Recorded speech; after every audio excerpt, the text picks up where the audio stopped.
Absolutely. You're Hi, I'm Becky Parker-Geist. I'm the host of the Audiobook Connection podcast, Behind the Scenes with the Creative Teams. I'm also president of Bay Area Independent Publishers Association and the CEO of Pro Audio Voices, providing audiobook production, distribution, marketing, and podcasting services. And I am so happy to have with me today Charles Breakfield and Rox Burkey, authors of the awesome thrillers in the Enigma series. And we're going to hear a lot more about Rox and Charles and their books as we dive in, but I want to welcome you, Rox and Charles. Oh, Becky, thank you so much. We're honored to be here. Yeah. You are just a kind of a guiding light for us. Thank you. I didn't realize how important you were until I heard all your accolades. I mean, good grief. I'm like, I need to go to my happy place now because now I'm intimidated. Okay, so Oh no, don't be intimidated because I'm about to ask you about what you guys do, which is mind blowing. I've read your bios, and of course we've known each other for some time now. But I know you both work in technology. Could you share a little bit more about what that is that you do day to day in your day jobs, and then okay. and then just to give you a heads up, then I'm gonna hear about how that plays into your writing. So, Charles, why don't you get us started in terms of what you do? What I heard you say is you wanted me to do that voodoo that I do so well. Okay, Yeah. got it. All right. I'm I've got 25 years worth of technology. They usually throw me at the stuff that everybody goes, looks too hard. Send Charles in. So I get to play on all the stuff that's broken. I get to look at all the stuff that's like, it should have worked. What's wrong with this picture? That's who I am. I solve puzzles in the technology world, and it usually entails voice and data, infrastructure, and one of the people I was working with sent me a note. He said, "Geez, we miss you. Is there any way we can get you back?" And I said, "I'm not cheap, but I can't be had." Okay, well, that way.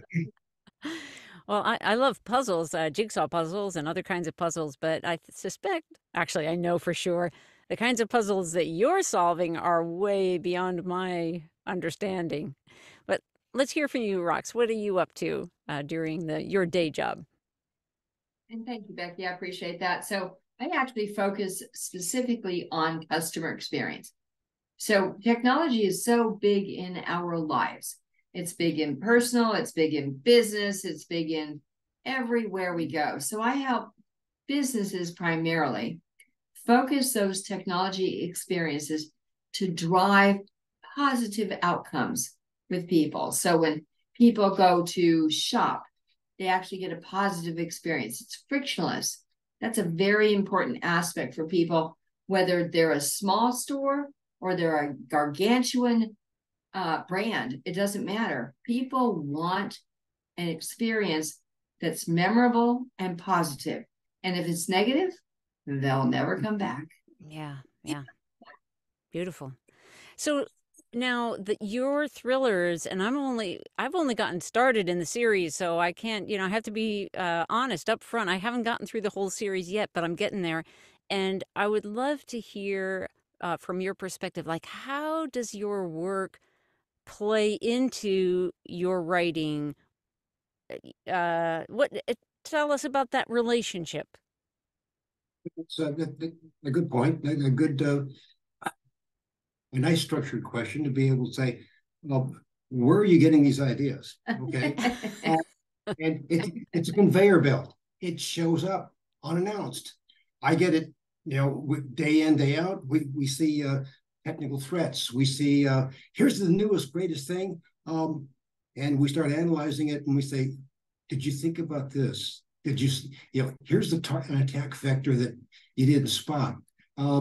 We've seen some technology that we've actually say, well, what if you did this? And we take it to the next level. And the spooky part is seeing some of the stuff that we speculate on Yeah. come true.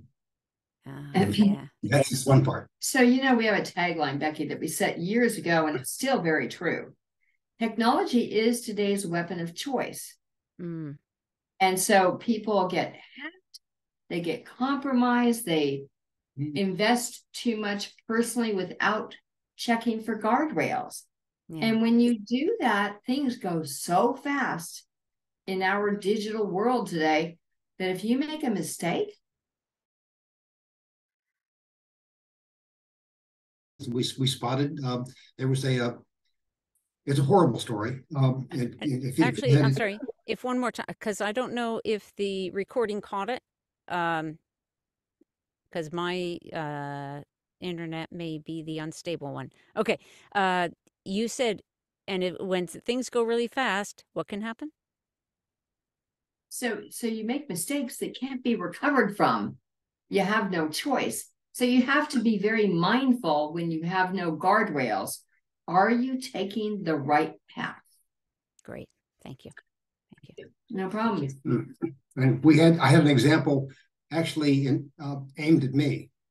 I got this is a true story.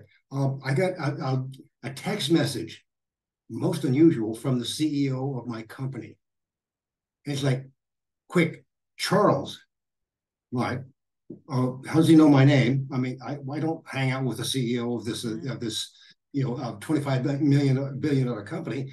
And it said, I'm entertaining some people. I need you to go downstairs or go by and pick up a whole flock of like 30 or 40 $100 gift cards from Apple gift cards, so I can hand them out to the people that are here at the show. And he signed his name. I won't put his name in there because there's like OMG. I'm looking at this like, what a great con. This is exactly the kind of thing that people will go, well, how did you get my name? So they got into the system, they got the information, they got my phone number, which was private, not the corporate one. And so it was like, it was a con. And so I had so much fun, fencing with the people. They probably got mad. I'm not talking to this character again. Because I said, hey, look, I'd love to, but what's an Apple card? And then they went, well, just go to the station and buy some. I said, well, I can't because they got me under house arrest and the police will let me. So if you can call them and let me out. And I'm like, that was the last I heard from them. Part of it is the expediency. I got to have it right now, and I give some plausible information that you might swallow. You do this enough times, and you get positive results. There's actually somebody that in the UK, it was the finance officer. He was duped into believing the CEO had said, "I'm trying to cut a deal. I need a check for £25,000." Oh no! Into the account now, and the guy goes, "This looks legit," and he did it. They were fleeced for the £25,000. Wow! I'm not sure what his job status is now.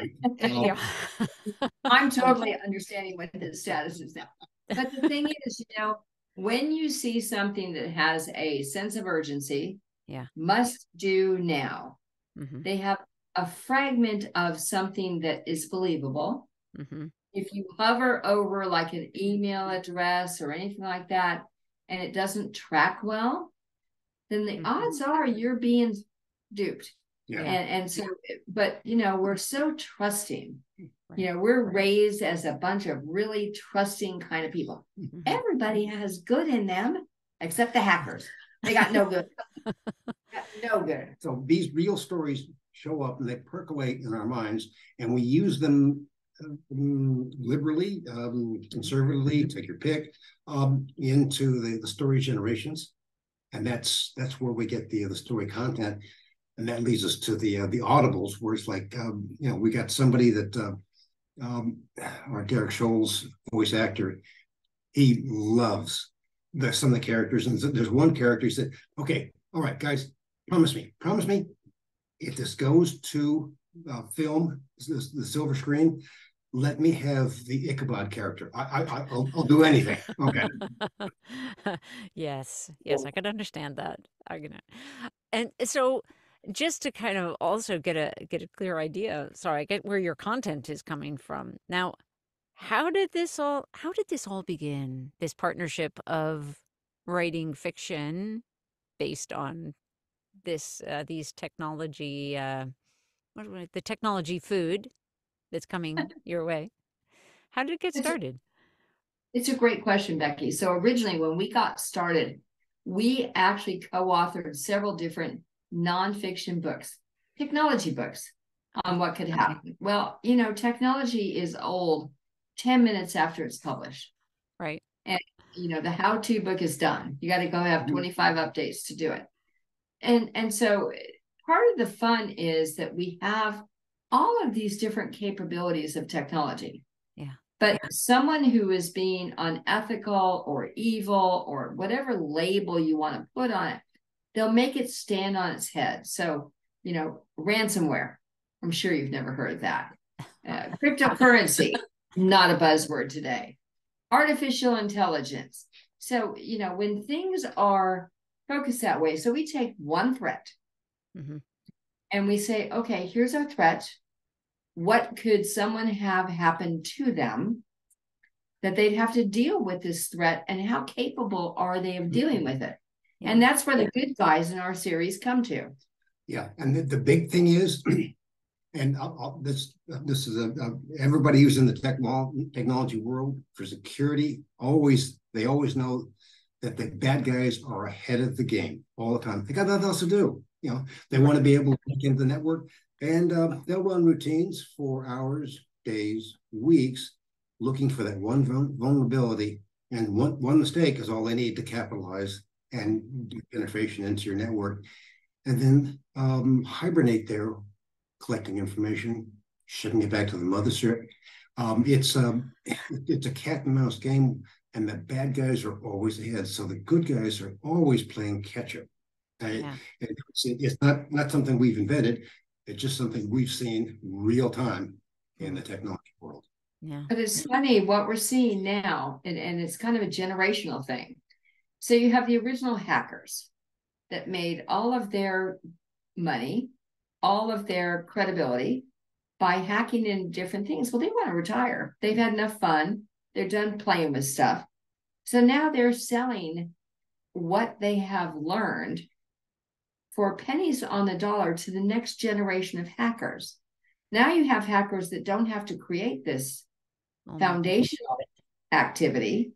They can go ahead and leapfrog and go right to the next thing. So, your driver's license, your social security card, what you did on your family vacation, what pictures you have in the data lakes are all subject to identifying who you are. Yeah. Well, so you are in your novels, obviously. I think it's obvious at this point. It should be obvious to our listeners that you're calling out real dangers in a fictional world. Yeah. Right. So, so when you got started, was the idea, oh, this could be fun, let's write some fiction, or was there any thinking around, a really great way to inform the world about things to watch out for is putting it in a fictional context? What went into that formula?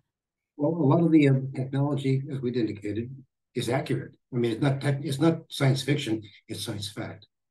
This is how it works, and then how does somebody distort it to their benefit? That's what the bad guys do all the time. And so, if you're a good guy, good gal, trying to be able to protect your company, and here's the threat vector that somebody says, hey, if you do it this way, I can get in.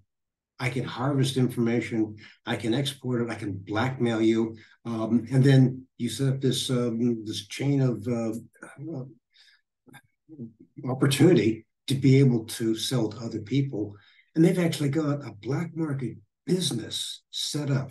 There are the people who do the reconnaissance, and they sell that. The people that say, okay, I want to be able to exploit this. Then they get as far as, here's the numbers that I'm harvesting. They sell that. It's like this MBA program that's for the dark net. It's unimaginable that the business model looks exactly like you would get if you went to Harvard or some of the other Ivy League places that says, here's how to be able to do a business, only this is the dark net. And you're right. It was a lessons focus. We learned a long time ago, adults don't like to be lectured. Mm-hmm. Yeah. Heck, it's hard enough to lecture children and teenagers. They just don't care for it. But adults especially don't like it. So, things like having a cell phone, an iPhone that costs $1,100 a copy, and not setting a password on it, that's right up there with DUMBE. So, yeah, it is lessons, but they're lessons that are given out if you don't do stuff, you have no one to blame but yourself. Yeah. And your books cover a wide range of what shall we call them? Issues, hacks, what? Threats. Because what they generate is here's an opportunity. If this is the scenario that you're in, there's somebody watching, looking for an opening to be able to camp in your network, harvest all your passwords, drain your bank account, two-factor authentication. Oh, you can't beat that. Want to bet? Well, we've actually got some things to be able to, on our website that says here's some free tips, guys, gals, that will help you to stall bad guys. You can't completely beat them, but you can make it so hard that they'll go to somebody else, and the somebody else is it doesn't put a password on. They think, everything is wonderful. Those are people that they didn't get the instruction. They didn't get the memo. Okay. Or they ignored it. So say they want the easy card. So it's like, you get something, any kind of software, and you have password. The original passwords for software was comical now when you look back on it. Yeah. Original password for most software applications for a long time was password. Right. And if you chose not to change it, it was password. Yeah. And so, that's the biggest thing is change password. So I got to ask you an honest question, Becky. Yeah. How many of your passwords match across your applications? At this point, very few, because I have now a password program where I use the suggested strong passwords. It's possible that there are some that are still lingering from back before those days. Yeah. So those passwords that they're auditioning for you and saying, hey, use this. Yeah. Where are you storing them? In the password program. And where's that program? On your PC? Or in the cloud? If it's in the cloud. It's on my PC. If it's on the cloud, somebody's harvesting it, guaranteed. So where can you put it? Or not? Writing it down and putting it underneath the keyboard. You can store it locally and not store things on the cloud, because the cloud is harvested by a boatload of people and programs. Right. So you can store it locally. You can write them down, but some of them are so complex now. We recommend passphrases. His favorite one is, I hate my neighbor and I want to kill his dog, but we don't let anybody else use that particular one. I don't kill his dog. I want to buy rat poison to kill the neighbor because he parked his car on my lawn again. Okay. But complex passwords are much harder for hackers to go through and change. Don't choose things like your anniversary date, right? Your husband's birthday, your children's birthdays. The whatever events that are on social media, don't choose that as your password. Well, what happens is that a lot of times that it's called reconnaissance, Becky, and all attack vectors in the business world. You scan the ports, you scan the perimeter of the organization. It's not against the law to do that. What ports are open? I know that there are known ports that are available for certain kinds of activities and stuff. And so you take that same concept and I start scanning your perimeter, your social media, your email accounts, all the people that you say, isn't this the fun recipe? Let me copy everybody and their emails out there on your email list for somebody else to harvest. Oh, and then they start getting comments or emails from me from what should be, they think you, that says, oh gosh, I'm be out of town. I got this problem. Would you send me, a couple of dollars? And they start harvesting. This is the way that reconnaissance works: is to find out enough about you to be able to find the vulnerabilities. And these are the types of story threads that we build into the Techno Thriller series. Ah, yes. So I want to call out now, because you're giving such great examples of how you as authors are providing this incredible value, not only in the books that you've written, but also on your website, because I know that you've got those tips that are, regular posts. And I think I want to call it out because, we have many authors who are listeners, and you are using your website in a way that is creating this double benefit. And so I know that there are other authors out there who might then get inspired to do something in their own realm, to provide some additional, even if you're writing fiction, providing some additional facts that might be helpful to their audiences. Give it back to the community. That's Right. the way we look. That's the marching orders. Even like Facebook, I'm sure that there are many listeners out there that are fans of Facebook. One of the best parts of Facebook is to share vacation photos. Hey, I'm on a boat. Hey, I'm in Bali. Hey, I'm in France. And they're sharing all these photos 90 ways from Sunday because they're on vacation. When they get home, their home's been broken into. So even if you delay that a week and show them a week later, you're going to reduce the risk of having someone break into your home. I mean, it seems silly. Why would anyone break into my home? Because you're not there. Right. And they know it because you've told them. Yeah. Fascinating. It's like the new problem that we've seen people actually start to turn around on, which is putting their kid's name on a T-shirt and then having them outside, and then somebody realizing that, if I call their name, bring them over, the child abduction. That's and child identity theft. Do you understand that there's a whole industry on the dark net, of course, that's based on harvesting children identities for sale to other people that need bogus identities to be able to do criminal activities. It's horrific. If you get too deep into it, it's horrifying. It's horrifying. So it's like these days we have to give Social Security numbers to children shortly after they're born.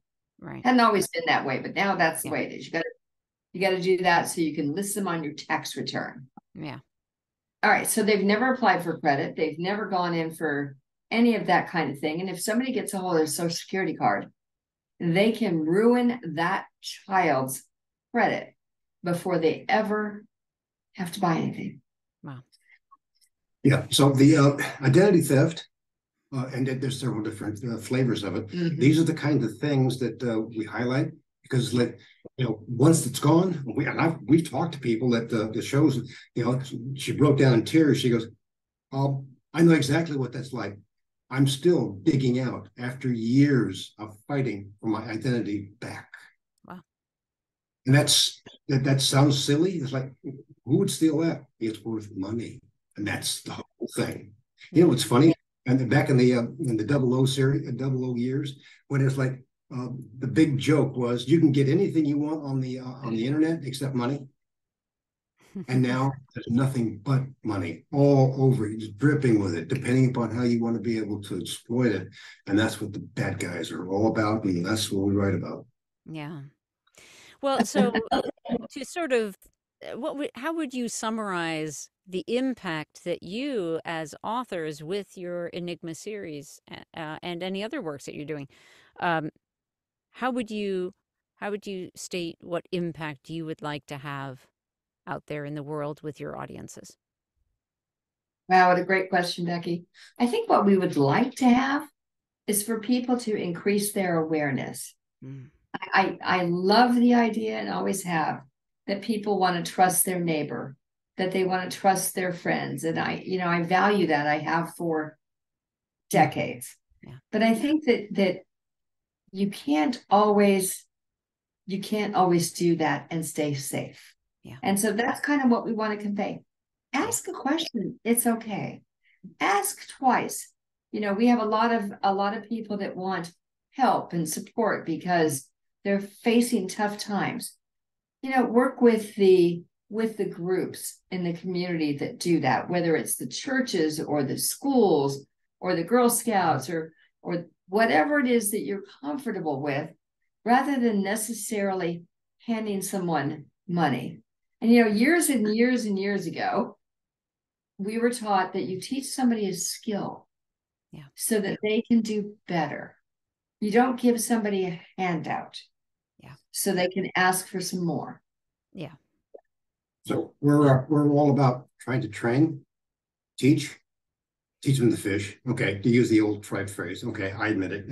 It's a bit dated, but it's still true. Yeah. If I teach you how to fish, you'll always be able to eat. Or if I teach you how to be able to be secure, you'll be able to question things that you think, I would have taken that at face value, and I'd be really sorry having done that. So we're hoping to be able to give that back to the people that need it, that maybe don't even understand that they need it. That's the really kind of unnerving piece. It's like, you don't know that this is a con? Wow. I've been conned by great, really good people, and money that I'll never see again. So I just soon, not let anybody else get whacked. Yeah. Well, let's do a couple things. Let's, if you would tell our listeners your website address, and then we're going to take a short break and come back and talk more about the audiobooks. Thank you. Yeah.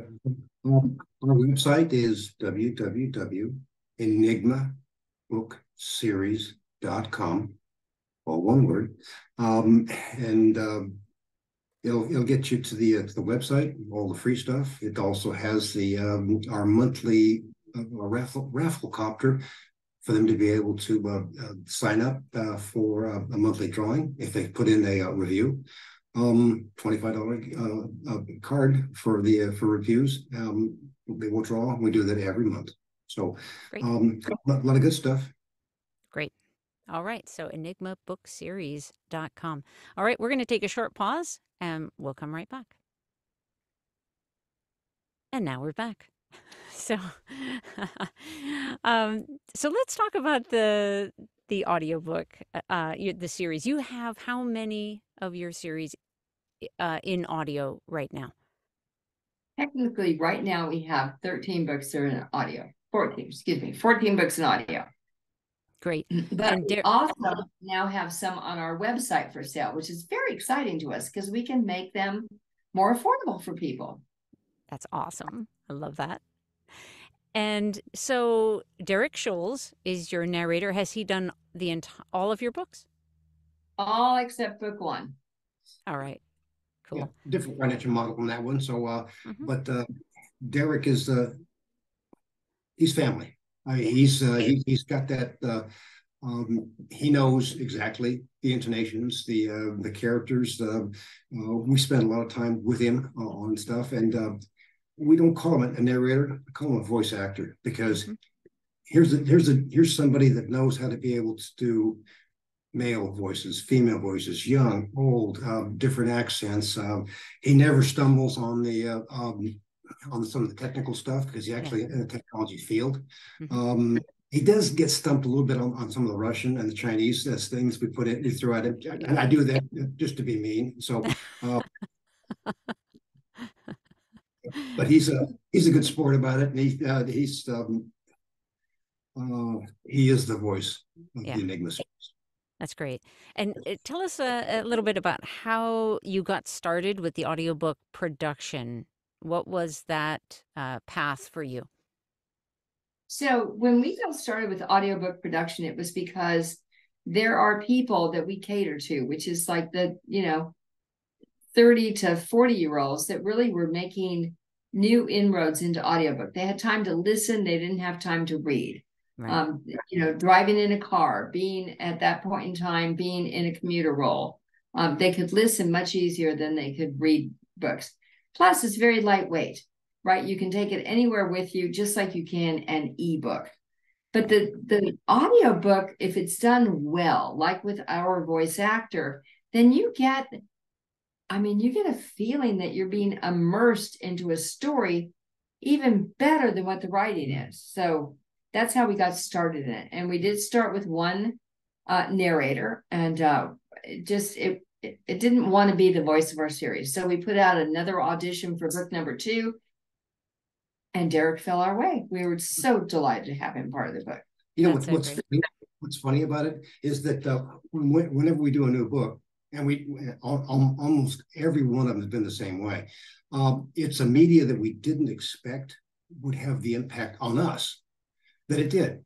I mean, sit down with your munchies and your favorite adult beverage. It's like, okay, we got another 5 chapters to listen to, and they're exciting. Yeah. And we've written them. It's like, OMG. It caught me off guard. I understand now the appetite for an audiobook because it and if it's done well, it's exciting, and it really was engaging. So it was disappointing. Of like, we don't have any more chapters. Dang, we'll have to wait a couple of days. Yeah, that's great. That is exactly the way it should be. And I just also want to highlight for our listeners the fact that, like you described your target audience so well. And I have in other episodes, I've talked about how important it is to understand who your audience is. And so I just wanted to call that out for our listeners. So Becky, I have to point something out. The other thing we're finding now is the older generation, which loved reading our books, 60 and above, okay, they loved reading them. Yeah. Their eyes are giving them trouble. Right. So they're now flipping to audio as well. Yeah. And discovering what they've been missing all this time. Yeah. Oh, that's great. Yeah. Is there anything about the process of the audiobooks? Now, you mentioned about the review process and how exciting and fun that is. Anything else about the process of producing the audiobooks that stands out to you? And maybe in ways that, especially if you think back to when you were newer in that process, maybe things that that you didn't expect or surprised you in some way, that other authors might also benefit from hearing you talk about? I'll give you the big one. We actually there's 2 different issues. One, a lot of times when you're writing something and you go through in the storyline and you don't get the voice intonations, or the accents or the characters, and particularly if you're writing a thriller and you don't want to give away the story, we actually had the narrator say, hey, dude, if I use this voice for this character, it'll give away some of the storyline and you'll lose some of the impact when you get to chapter 15 or 25. So what do you want me to do? I'm like, that's a good, well, I hadn't thought of that because the voice would have given that character away and we didn't want to do that. Yeah. The other one was the pronunciations. If you got any foreign words, if you got any, things that somebody might go, how do you pronounce this word? And they just stumble through it. It will reflect on the book, the storyline itself. And so we spend a lot of time just saying, okay, here are the pronunciations. And then we got in the habit of like, well, wait a minute.